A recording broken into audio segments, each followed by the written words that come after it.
थे नेपाल की, कि किस तरह से नेपाल में उत्तर प्रदेश की जो बस है, वो नंबर प्लेट भी हमने आपको दिखाई और वो लगातार आपके टेलीविजन स्क्रीन पर भी आ रहा है। वो ग्राफिक्स की किस तरह से, एनिमेशन के जरिए, इन ग्राफिक्स के जरिए हम आपको दिखा रहे हैं कि किस तरह से वो हादसा पेश आया, किस तरह से ये जो बस है वो नदी में जा गिरती है। अभी भी कई लोगों की तलाश जारी है, गोताखोर वहां पर लगे हुए हैं। क्या इसके पीछे की वजह रही, एक रिपोर्ट के जरिए हम आपको बताते हैं।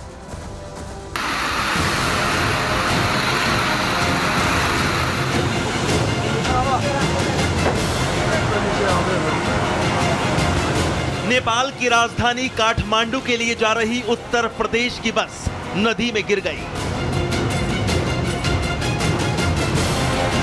ये भयंकर हादसा नेपाल के तनहुन जिले में हुआ। हादसे के वक्त बस में 40 भारतीय यात्री सवार थे। यात्रियों से भरी यूपी की बस पोखरा से काठमांडू जा रही थी और तभी अचानक यूपी की बस मारसिया गड़ी नदी में गिर गई। यात्रियों से भरी बस नदी में गिरी तो चीख पुकार मच गई, लेकिन दर्दनाक और दिल दहला देने वाले इस हादसे में 14 भारतीय यात्रियों की मौत हो गई। साथ ही 16 भारतीय यात्री बुरी तरह जख्मी हैं। हादसे के बाद की तस्वीरें भी सामने आई हैं। नेपाल की इस तेज बहाव नदी में बस उल्टी पड़ी दिखाई दे रही है। इधर जैसे ही यूपी के मुख्यमंत्री योगी आदित्यनाथ को पता चला कि यूपी की बस नेपाल में हादसे का शिकार हो गई है, तभी सीएम योगी एक्टिव मोड में आ गए। सीएम योगी ने तुरंत संज्ञान लिया और योगी के आदेश पर यूपी के राहत आयुक्त ने तुरंत नेपाल सरकार के अधिकारियों से संपर्क साधा। साथ ही नेपाल से सटे यूपी के महाराजगंज के एसडीएम और सीओ को घटना स्थल के लिए रवाना कर दिया गया ताकि पता लगाया जा सके कि हादसे में कोई यूपी का व्यक्ति तो शामिल नहीं है, क्योंकि नेपाल की नदी में गिरी बस यूपी के गोरखपुर की बताई जा रही है, जिसका नंबर यूपी 53FT 7623 है। Bureau report, Republic Bharat. और आइए अब बात करते हैं यूक्रेन में शांति दूत की।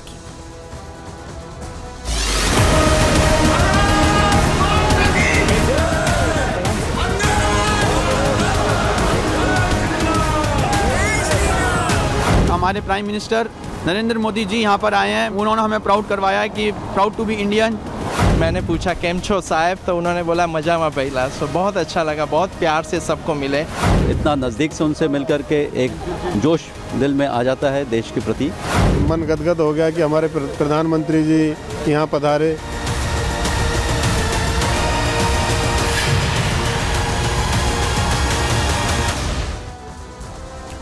तो यूक्रेन में शांति दूत, तो क्या अब थमेगा ये युद्ध? सभी की निगाह जो है वो इस पर लगी हुई है। और आज जिस तरह से तस्वीरें सामने निकल कर आई, आपको बता दें कि प्रधानमंत्री नरेंद्र मोदी आज अगर यूक्रेन में मौजूद हैं, कीव में मौजूद हैं, राजधानी में, तो वो वोलोदिमिर ज़ेलेंस्की जो राष्ट्रपति है यूक्रेन के, उन्हीं के निमंत्रण पर वहां पर इस वक्त मौजूद हैं। और आपने देखा कि किस तरह से एक लंबा सफर तय करते हुए 10 घंटे का उस ट्रेन में वो वहां पर पहुंचते हैं। और ये तस्वीरें इस वक्त हम आपको दिखा रहे हैं, 2 तस्वीरें। ट्रेन से कीव पहुंचे हैं प्रधानमंत्री नरेंद्र मोदी, आज सुबह पहुंचते हैं और फिर उसके बाद जो कीव में भारतीय हैं उन भारतीयों से मिले प्रधानमंत्री नरेंद्र मोदी। और अपने बीच प्रधानमंत्री नरेंद्र मोदी को पाकर जो वहां के भारतीय समुदाय के लोग थे वो भी खुद गदगद हो रहे थे। तो 10 घंटे की ट्रेन यात्रा, जो पहले आप देख रहे हैं तस्वीरें, 10 घंटे की ट्रेन यात्रा जिसका सफर तय करते हुए सुबह 10 बजे आज प्रधानमंत्री नरेंद्र मोदी कीव पहुंचते हैं।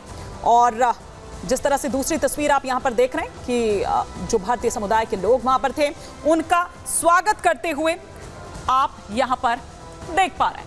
लेकिन इस पर सभी की निगाह लगी हुई है कि यहां से क्या, देखिए वो 4 समझौते भी हम लगातार आपको बता रहे हैं जो भारत और यूक्रेन के बीच में हुए हैं, लेकिन साथ ही साथ इस दौरे का जो मकसद है या जो माना जा रहा है वो प्रधानमंत्री नरेंद्र मोदी का शांति का संदेश, जो इससे पहले भी वो दे चुके हैं, क्योंकि युद्ध क्षेत्र में है और पहली बार ऐसा कोई भारतीय प्रधानमंत्री है जो युद्ध क्षेत्र में हो, या 30 साल बाद, 31 साल बाद वो वहां पहुंचेंगे। तस्वीरें उस वक्त की हम आपको दिखा रहे हैं जब प्रधानमंत्री प्रधानमंत्री नरेंद्र मोदी कीव पहुंचते हैं, ट्रेन से कीव पहुंचते हैं 10 घंटे का वो सफर तय करने के बाद, तो वहां पर उनका स्वागत के लिए देखिए ये फोर्स वन ट्रेन है, जहां पर तमाम जो स्पेशल जो लोग होते हैं उनके लिए दरअसल ये चलाई गई है, उसमें ये लोग सफर करते हैं। और ये तस्वीरें हम आपको दिखा रहे हैं कि किस तरह से वहां पर उनका स्वागत किया जाता है, गर्मजोशी के साथ उनका स्वागत किया जाता है।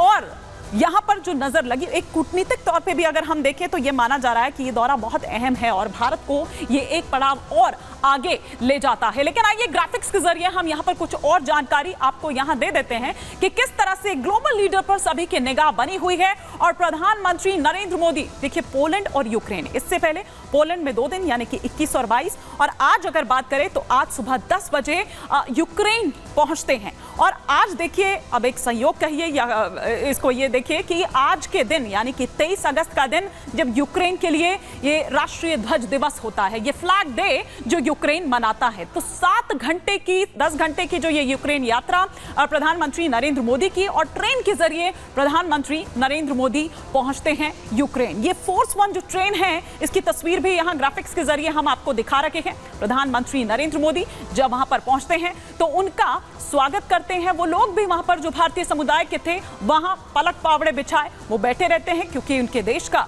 मुखिया जो है, प्रधानमंत्री जो है, वो वहां पर पहुंचता है। यूक्रेन की फोर्स वन ट्रेन से पहुंचे, जैसा कि हमने आपको पहले भी बताया।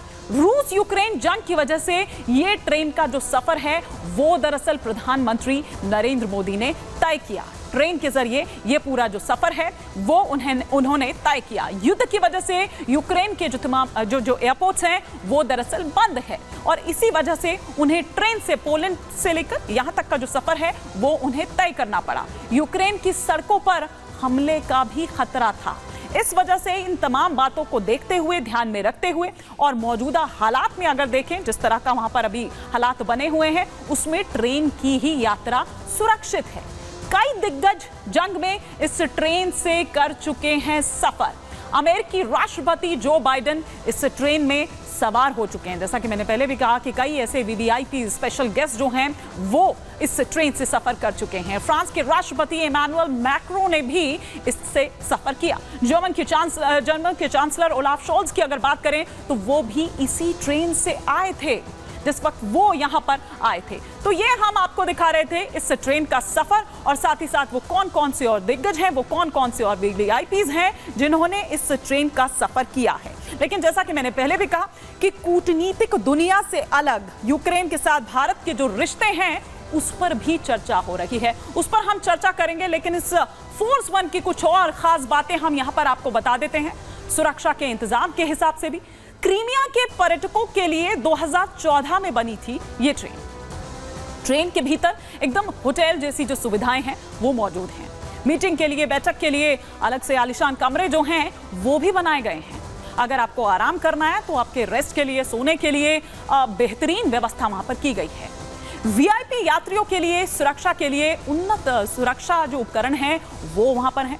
बख्तरबंद खिड़कियों से लेकर सुरक्षित संचार प्रणाली, फोर्स वन पर रहती है सुरक्षा एजेंसियों की निगाह। ट्रेन में डीजल इंजन का इस्तेमाल किया जाता है। यात्रियों को सुरक्षा के लिए हथियारबंद कमांडोज भी मिलते हैं, वो हथियारबंद कमांडोज भी वहां पर होते हैं। तो ये हमने आपको इसकी खास बात क्या है वो यहां पर बता दी।